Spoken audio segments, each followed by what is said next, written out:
우리 옆 사람하고 인사할 때요, 이렇게 한번 하시죠. 그리스도의 보혈이 당신을 살렸습니다. 좀 기나요? 그리스도의 보혈이 당신을, 옆 사람하고 하면서 그리스도의 보혈이 당신을 살렸습니다. 아니, 이건 심각한 인사입니다. 심각한 인사. 그 다음에 그리스도의 보혈, 저를 보세요. 그리스도의 보혈이 나를 살렸습니다. 그리스도의 보혈이 나를, 같이 한번 하죠. 시작. 그리스도의 보혈이 나를 살렸습니다. 제가 어제 오늘 그 설교 이걸 준비하면서 계속 그 그리스도의 보혈에 대해서 묵상을 하면서 그 찬양이 계속 그 찬양이 생각나요. 무슨 찬양이냐 하면은 천 번을 불러도 내 눈에는 눈물이 멈출 수 없는 것은 십자가의 그 사랑 나를 살리려 하늘 보좌 버리신 나를 사랑하신 분 그분이 예수요. 그 찬양이 계속 생각나면서 우리가 지금 사순절 기간입니다. 사순절이라고 하는 것은 예수님께서 부활하시기 40일 전서부터를 사순절이라 그럽니다. 그래서 지난 수요일서부터가 사순절이 시작됐는데요. 여러분 집에 가서 달력보시면 지난 수요일 날부터 수요일 날 그 날짜에 애쉬 웬스데이라고 하는 글로 써 있습니다. 애쉬 웬스데이라고 하는 것은 재의 수요일이에요. 재의 수요일. 재 알죠? 이런 뭘 태우고 나면 한 줌에 재로 남는 그 재의 수요일입니다. 재라고 하는 것은 성경에서 죽음을 말합니다. 예수님의 부활을 우리가 생각하면서 예수님의 고난을 기억할 때마다 나의 죽음을 생각하지 않은 거예요. 애쉬 웬스데이. 그래서 어느 종교에서는 그 애쉬 웬스데이 때 그 앞에 사제가 목사님이 교인들 한 사람 한 사람 지나가게 하면서 이 재를 물에 타가지고 이마에다 하나씩 이렇게 찍어주면서 흙에서 왔으니 흙으로 돌아갈 것을 잊지 마시오. 이렇게 하면서 그 애쉬 웬스데이를 셀리브레이션 한다 그럽니다. 오늘 우리가 흙에서 돌아왔으니까 흙으로 돌아갈 사람들입니다. 그러나 그럼에도 불구하고 예수 그리스도께서 우리를 위하여 나를 위하여 십자가 달려 돌아가셔서 예수님이 부활의 첫 열매가 되셔서 내가 부활할 수 있습니다. 여러분들이 부활할 수 있습니다. 여러분 그것이 은혜입니다. 그것이 보혈의 은혜고 그리스도의 십자가의 은혜입니다. 우리가 그 은혜를 받고 살아가면서 무엇을 생각합니까? 어제 잠깐 방송 설교에서 어느 목사님이 그런 말씀하시더라고요. 이스라엘 백성들이 가나안 땅을 향하여 이 광야 40년간을 지나면서 하나님의 목적과 하나님의 뜻은 너희는 내 백성이 되고 나는 너희 하나님이 되리라. 여러분들을 가나안 땅까지 이끌고 갈 것입니다. 여러분들은 가나안의 주인입니다. 그것이 그들의 목표고 목적인데 여러분 출애굽기에 보세요. 가나안에 대한 얘기가 나오나 보세요. 그들은 만나에 집중합니다. 그들이 먹을 것에 집중하고 그들이 반석에서 나오는 물에 집중을 하고 그들이 헤어지지 아니하는 그 옷을 입고서도 옷에 대해서 집중하고 가나안에 대한 얘기는 하나도 없습니다. 오늘 우리가 하나님께서 우리에게 허락하신 것은 하늘나라입니다. 우리의 삶에서 여러분이 이 땅에 살아가는 것은 광야 40년의 생활이라고 우리가 믿고 있습니다. 광야 생활을 지나게 되면 우리에게 가나안이 우리에게 기다리고 있습니다. 천국이 우리에게 기대하고 기다리고 있습니다.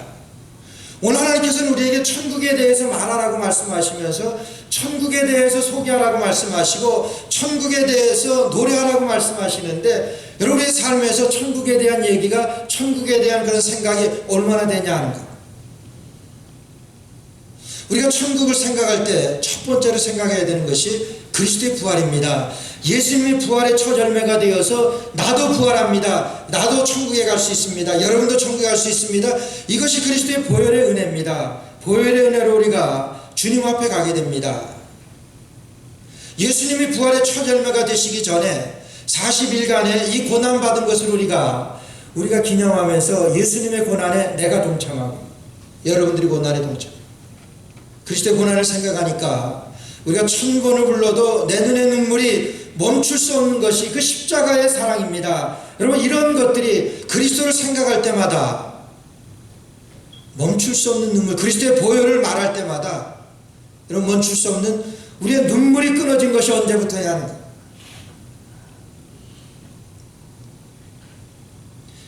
오늘 말씀 보니까 내가 붙드는 나의 종, 내 마음에 기뻐하는 나의 택한 사람을 보라. 내가 나의 신을 그에게 주었은즉 그가 이방의 공의를 베풀리라.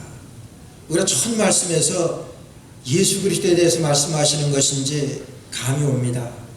예수님에 대해서 말씀하시는 것이구나. 내가 붙드는 나의 종, 내 마음에 기뻐하는 나의 택한 사람을 보라. 내가 나의 신을 그에게 주었은즉, 예수님에게 주었습니다. 그에게 주었은즉 그가 이방의 공의를 베풀리라. 2절 말씀부터는요, 이해가 가지 않는 말씀이 나옵니다. 그는 외치지 아니하며 목소리를 높이지 아니하며 그 소리로 거리에 들리게 아니하며 상한 갈대를 꺾지 아니하며 꺼져가는 등불을 끄지 아니하고. 이해가 안 갑니다. 갑자기 예수 그리스도를 이 땅에 보내신다고 말씀하셨는데 전혀 이해가 안 가는, 외치지도 아니하고 목소리를 높이지도 아니하고 소리도 거리에 들리게 아니하고 상한 갈대를 꺾지 아니하고 꺼져가는 등불을 끄지 아니하신다? 이게 무슨 말씀이에요? 여러분, 상한 갈대를 꺾지 않는 것은 상식에 벗어난 겁니다. 갈대라고 하는 것으로다가 그 당시에는요, 이제 많이들 지붕에 많이 사용했습니다. 지붕에 많이 사용했고, 그 갈대를 베어가지고 울타리로 많이 사용했습니다. 그런데 거기에 사용할 수 있는 것은 상한 갈대는 쓸 수가 없습니다. 상한 갈대를 그 갈대, 싱싱한 갈대 사이에다 넣고 그것을 지붕으로 쓰든지 울타리로 쓰든지 하면은 그 상한 갈대 하나 때문에 금방 다 썩어버립니다. 그렇기 때문에 상식적으로 상한 갈대는 그냥 꺾어서 버리는 것이 상식입니다. 또 꺼져가는 등불이라고 하는 것은 사람이 밤에 길을 갈 때에 등불이 꺼져가면 그걸 꺼버리고 다시 기름을 채워서 거기에다가 심지를 넣고 불을 피워서 이렇게 가는 것이 상식입니다. 꺼져가는 등불은 그냥 놔두질 않습니다. 그냥 버리고 다른 등불을 가지고 가는 것이 상식입니다. 오늘 말씀 보니까 나의 택한, 내가 붙드는 나의 종, 내 마음에 기뻐하는 나의 택한 사람을 보라 말씀하시면서 그는 상한 갈대를 꺾지 아니하며 꺼져가는 등불을 끄지 아니하고 진리로 공의를 베풀 것이며, 이렇게 말씀하시. 상한 갈대를 꺾지 않습니다. 꺼져가는 등불을 끄지 않습니다. 누가요? 주님이 그러셨어요.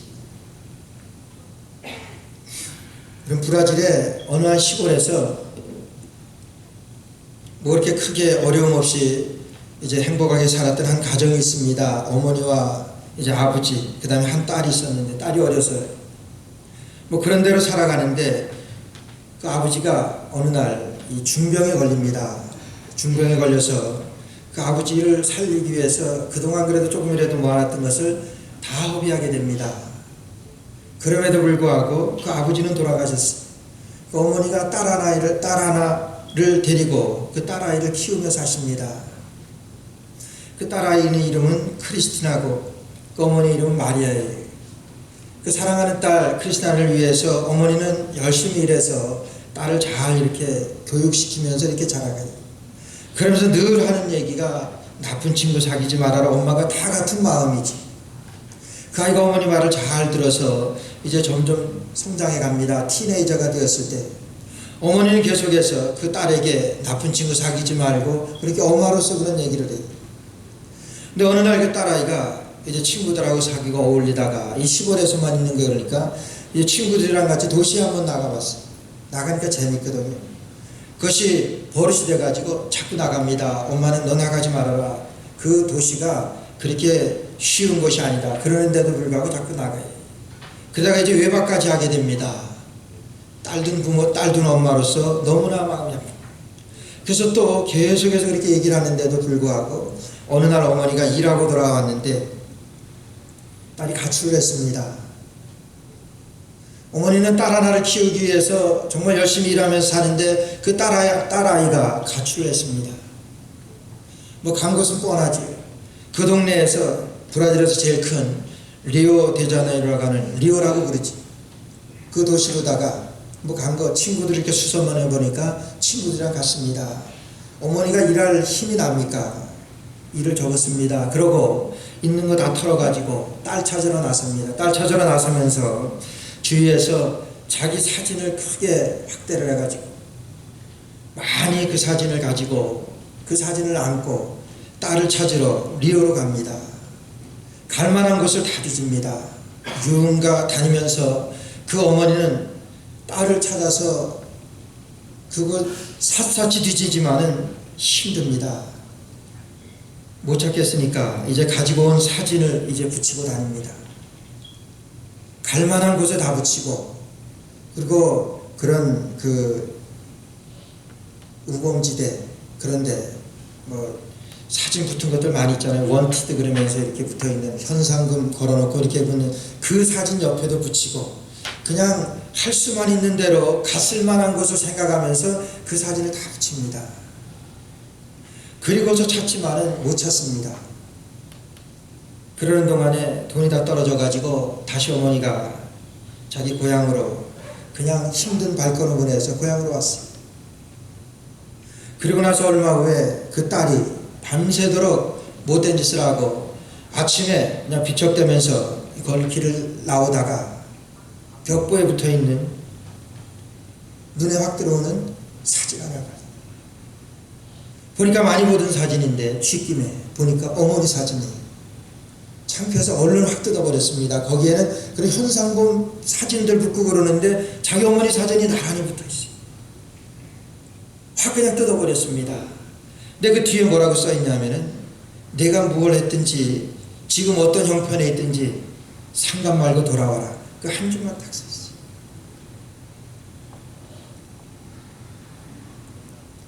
너무나 창피해가지고 그 사진을 띄고 조금 가는데 또 사진이 붙어있어요. 가서 그 또 사진을 뜯었습니다. 보이는 것만 다 뜯었습니다. 그런데 이 딸은 너무나 창피해서 뜯었지만은 딸에게 있어서는 아무것도 아닙니다. 지금 거기에 딸 사진이 붙어있는 것도 아니고 딸 이름이 붙어있는 것도 아닙니다. 거기 그냥 어머니 사진만 붙어있고 뒤에 그냥 돌아오라고 하는 사인만. 딸은 아무것도 부끄러운 것이 없고 그냥 그 사진이 거기 붙어있어도 아무 창피한 것도 없고 아무 부끄러운 것도 없어요. 오늘 그러나 그 딸은 자기 어머니니까 그냥 그것을 띄어서 자기 고향으로 돌아왔다고 하는 그런 일. 여러분 오늘 2절 말씀을 보시기 바랍니다. 그는 외치지 아니하며 목소리를 높이지 아니하며 자기 딸을 남들이 알까봐 외쳐 부르지도 아니하고 찾는 소리가 길거리에 들릴까봐 그 소리를 밖으로 내지도 아니하고 그냥 사진만 붙여가면서 자기 딸이 창피할까봐 소리를 내지 아니했습니다. 상한 갈 때 크리스티나 돌아와라 꺼져가는 등불 크리스티나 돌아와라 말을 안 했어요. 오늘 상한 갈 때가 누굽니까? 꺼져가는 등불이 누구냐 하는 거예요. 여러분 아니라고 누구 자신할 수 있습니까? 내가 상한 갈 때고 내가 꺼져가는 등불이라고 누가 거부할 수 있겠느냐 하는 거예요.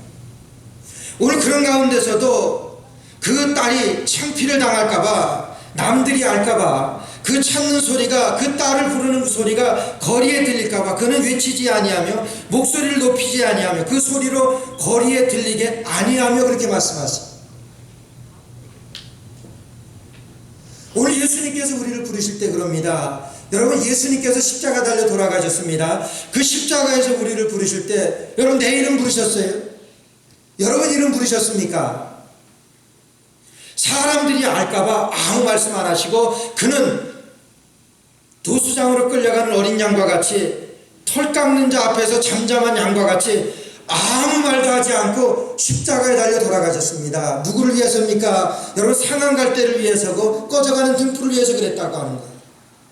오늘날도 많은 사람들이 자기 딸을 찾아서 자기 아들을 찾아서 가출한 여러분 얼마나 많이 그런 것들을 봅니까? 거기에 공통적인 것이 있습니다. 딸 사진을 아들 사진을 크게 해서 가출한 사진을 해서 내가 다 용서할 테니 돌아와라. 아무것도 묻지 않을 테니까 그냥 돌아만 하라 이렇게 말합니다. 오늘 이 여인은 마리아라고 하는 여인은 아무게 돌아와라 용서하마 이 여인은 용서하겠다고 쓰시지 않았습니다. 허물된 자기 딸을 더욱 소문내는 것이기 때문에 아무 말 안 했습니다. 그냥 뒤에다가 조용하게 한마디만 씁니다. 아무것도 묻지 않을 테니까 돌아와.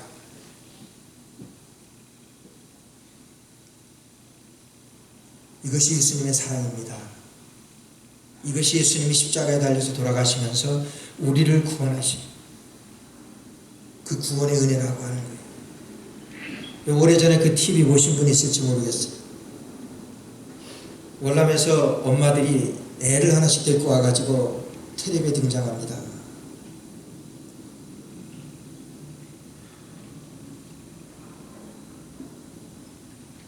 내용인즉슨 월남에 전투하러 갔던 우리 한국의 용감한 그 군인들이 가서 전투하면서 전투만 한 것이 아니라 거기에서 몹쓸 씨를 뿌리고 와가지고 그 아이를 데리고 엄마들이 TV에 나온 거예요. TV에 나와가지고 엄마들이 TV에 나와서 그 애를 데리고 얘기를 합니다. 내가 언제 며칠 몇 년 몇 월 며칠부터 몇 월 며칠까지 거기에 살 때 같이 내가 거기 살았습니다. 그때 나랑 같이 살았던 한국 군인, 그러면서 애를 소개하면서 그러잖아요. 그때 낳은 애라고 이렇게 얘기를 해요. 좀 아버지 좀 나와달라고 그러면 한 명도 안 나왔습니다. 그러나 나타나지 않는 것이 상식이기 때문에 나타나지 않은 사람을 두고서 비판한 말도 하나도 없었습니다. 거기 누가 나오겠습니까? 내 부끄러움이고 내 수치인데 거기 나와서 내가 이 아빠라고 얘기를 하겠어요. 한 사람도 안 나왔다. 여러분, 그것이 상식입니다. 안 나오는 것이 상식이에요. 오늘 예수님께서는 우리를 위하여 십자가 달려 돌아가시고, 오늘 마리아라고 하는 여인은 그 딸의 허물을 감춰주고 그 부끄러움을 묻어주기 위해서 차라리 내 사진을 붙여가지고 나를 알리고 딸의 얼굴을 덮었고 딸의 이름을 덮었습니다. 그것이 이 어머니의 예수님의 사랑입니다. 그 외치지 아니하며 목소리를 높이지 아니하며 그 소리로 거리에 들리게도 아니하셨다고 말씀하세요. 예수님이 십자가 달려 돌아가시면서 아무개야 내가 너를 위하여 십자가 달려 돌아간다 말씀 한마디 했습니까? 나를 위해서, 여러분들을 위해서 상한 갈대야 나오라, 꺼져가는 등불아 나와라, 내가 너를 위해서 십자가 달려 돌아가신다, 내가 죽는다, 그런 말씀 하나나 했냐 하는 거예요. 한 말씀도 안 하셨습니다. 아무 말씀도 아니하셨다고 성경에서 말씀하세요. 그냥 털 깎는 자 앞에서 잠잠한 양과 같이 그냥 십자가에서 달려 돌아가신 예수 그리스도세요. 왜 그랬습니까? 우리의 허물이 나타날까봐. 내 이름을 부르면, 여러분들의 이름을 부르면 여러분들의 이름이 잘못된 이름이, 여러분들의 잘못된 삶이 드러날까봐, 나타날까봐 아무 말씀도 아니하시고 그냥 십자가만 걸으셨습니다. 여러분이 십자가를 생각할 때 누구를 생각합니까? 십자가를 생각할 때, 십자가를 볼 때 예수님을 생각합니다. 맞아요. 예수님께서 십자가 달려 돌아가셨습니다. 그러나 그 자리에 내가 있어야 되는, 어머니 마리아의 사진이 있어야 되는 자리에 내 사진이 있어야 되는데 어머니께서는 어머니 사진을 걸고 나를 숨깁니다.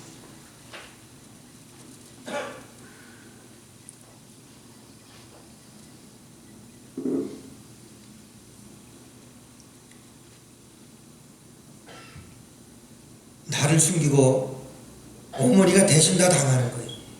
얼마나 창피합니까? 얼마나 부끄럽습니까? 지나가면서 이 사람은 500불짜리 현상금 500불 붙었습니다. 그 옆에 붙어 있습니다.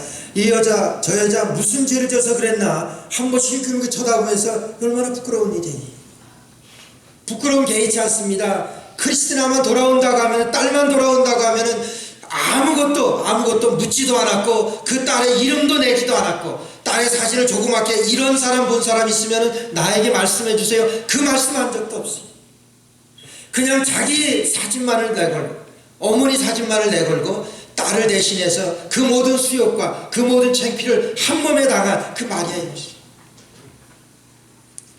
우리 예수님 그랬죠.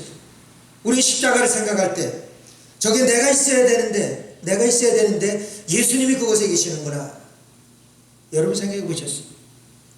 예수님 십자가에 달려 돌아가실 때, 여러분 십자가에 달려 돌아가시는 그 예수님에게 다 다 손가락질했습니다. 저 사람이 무슨 죄가 있어서 지금 십자가에 달려 죽는구나. 그렇게 해서 이사야 53장 4절에 보니까 이렇게 말씀합니다. 그는 실로 우리의 질고를 지고 우리의 슬픔을 당하였거늘 우리는 생각하기를 그는 징벌을 받아서 하나님에게 맞으며 고난을 당한다 했노라.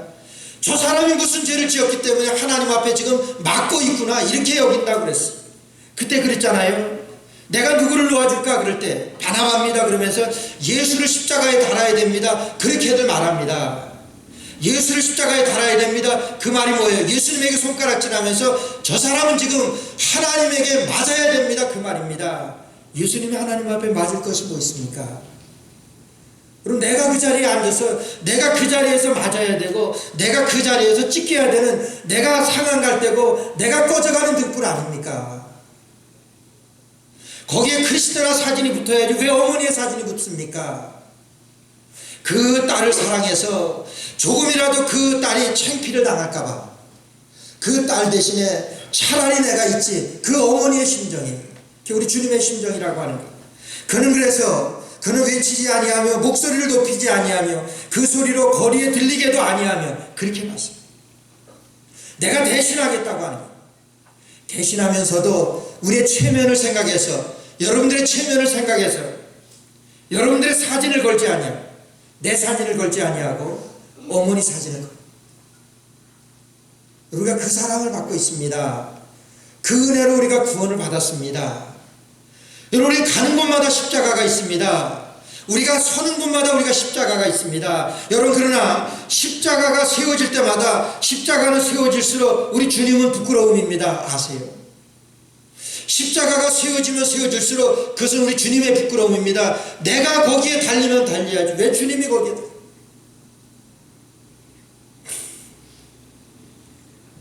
어느 예수님을 잘 믿던 사람이 시험에 들어가지고 교회를 떠나기로 했습니다. 아예 예수님을 안 믿기로 작정을 했어요.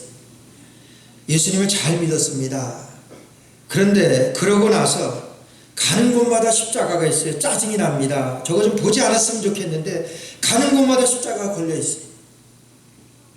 화도 나고 짜증도 나는데 그럼에도 불구하고 가는 곳마다 십자가가 자기를 괴롭힙니다. 자기 양심을 괴롭힙니다. 그러나 그럴수록 더 방탕한 길로 나갑니다. 술집을 전전하며, 그러다가 그가 다시 주님 앞으로 돌아와서 회개하고 주님 앞에 고백을 합니다. 내가 십자가를 피해서 어디를 가든지 십자가를 피해보려고 내가 발버둥을 했는데 가는 곳마다 십자가 괴롭혔습니다. 술집 지하실에 내려가서도 십자가를 보지 않으려고 했는데 그 술집 지하실에 내려갔는데도 거기에도 십자가가 있습니다. 목사님이 술집 지하실에 왜 십자가가 있습니까? 나에게 술을 따라주던 여인이 십자가 목걸이를 하고 있더라고요. 거기서도 십자가를 봤습니다. 십자가가 우리를 살립니다. 십자가가 여러분들을 살렸습니다. 십자가가 나를 살렸습니다. 내가 그 십자가에 달려 있어야 되는데 지금 예수 그리스도께서 그 십자가에 달려 돌아가신 거예요. 그 십자가는 어디나 우리가 가는 곳마다 있습니다. 우리가 그 십자가 밑에서 우리가 살아가고 있습니다. 그 십자가 밑에 있으면서 우리가 교회에도 들어오면 십자가가 있고, 그 십자가의 은혜로 그 십자가의 사랑으로 우리가 살고 있으면서 내가 달려야 되는데 우리 주님께서 달렸습니다. 그럼에도 불구하고 그 사랑을 받고 있으면서도 내가 원망하고 내가 질투하고 그런 나의 모습이 아니냐. 오늘 주님께서 나를 보실 때, 여러분들을 보실 때 내가 그런 십자가의 은혜로 그 십자가의 사랑으로 내가 살아났는데 내가 주님 앞에서 내 사진이 걸려야 될 자리에 어머니가 걸어놨습니다. 어머니의 사랑으로 그리스도께서 나의 체면을 생각해서 외치지도 아니하고 상한 갈 때야 꺼져가는 등불아 나에게로 와라, 내가 너 다 용서하마. 여러분, 그런 말씀도 창피할까봐 그런 말씀도 하지 아니하셨다고 그랬어요. 목소리를 높이지도 아니하며 그 소리로 거리에 들리게도 아니했다고 하세요. 조용히 다니셨습니다. 십자가에서 아무 말씀도 하지 아니하셨다고 그랬어요. 가장 하실 말씀이 많았던 분이 예수님이십니다. 왜 내가 이 십자가에 달려 죽어야 되느냐. 가장 하신 말씀이 많으심에도 불구하고 아무 말씀도 하지 아니하셨다 그랬어요. 그냥 십자가를 지셨습니다. 거기에서 돌아가셨습니다.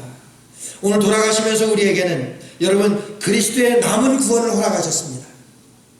그러시면서 우리에게 한 말씀 하셨습니다. 아무든지 나를 따라오려거든 자기를 부인하고 자기 십자가를 지고 나를 쫓을 것이라. 내 십자가를 지라고 말씀하셨고 여러분들의 십자가를 지라고 말씀하셨습니다. 여러분들의 십자가가 뭡니까?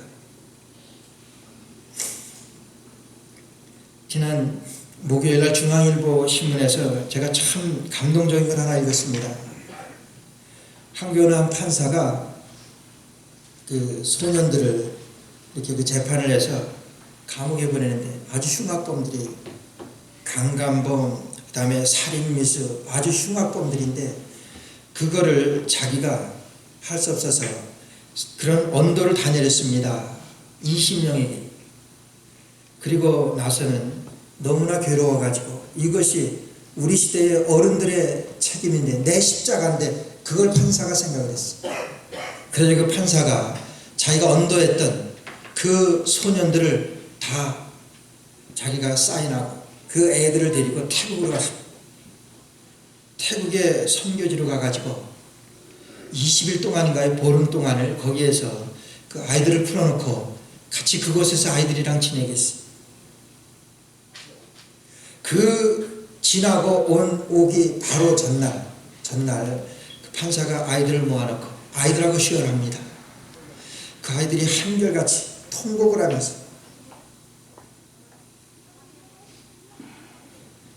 다시는 이런 죄를 짓지 않겠습니다. 다시는 이런 죄를 짓지 않겠습니다. 그 판사는 자기 십자가를 졌습니다. 내가 언도했던 아이들 바르게 인도합니다.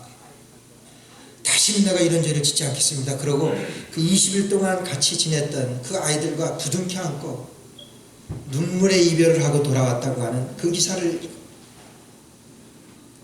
오늘 시대에 우리에게 주신, 여러분들에게 주신 이 사명이 무엇이겠냐고. 썩어져간 이 세상에서 하나님께서 나를 구원하신 목적이 있습니다. 여러분들을 부르신 이유가 있습니다.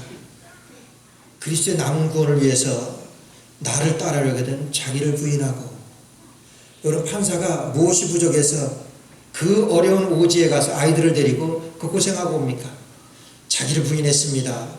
자기 십자가를 졌습니다. 그 아이들을 바로 인도했습니다. 오늘 우리에게 주신 십자가,